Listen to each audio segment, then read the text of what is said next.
Wesley's espousal of the doctrine of the universality of grace was incompatible with the Calvinist notion of election.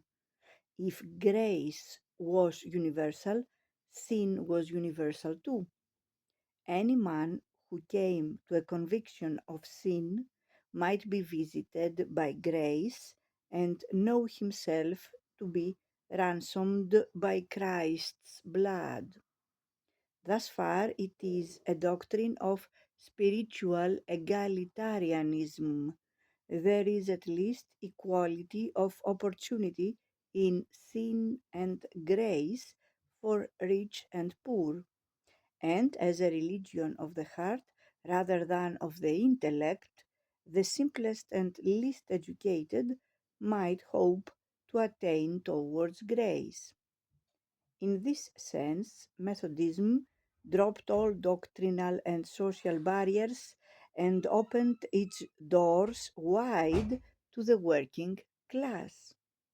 And this reminds us that Lutheranism was also a religion of the poor, and that, as Manzer proclaimed and as Luther learned to his cost, spiritual egalitarianism had a tendency to break its banks and flow into temporal channels, bringing thereby a perpetual tension into Lutheran creeds, which Methodism also reproduced.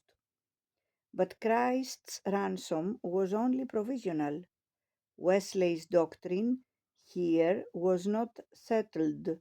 He toyed with the notion of grace being perpetual once it had visited the penitent, and thus a dejected form of Calvinism, the elected being now the saved, re entered by the back door.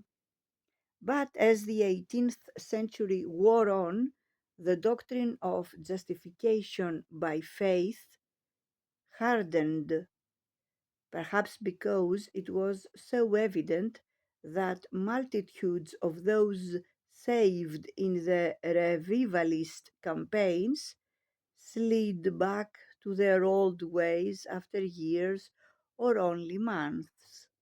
Thus it became doctrine that forgiveness of sin lasted only so long as the penitent went and sinned no more.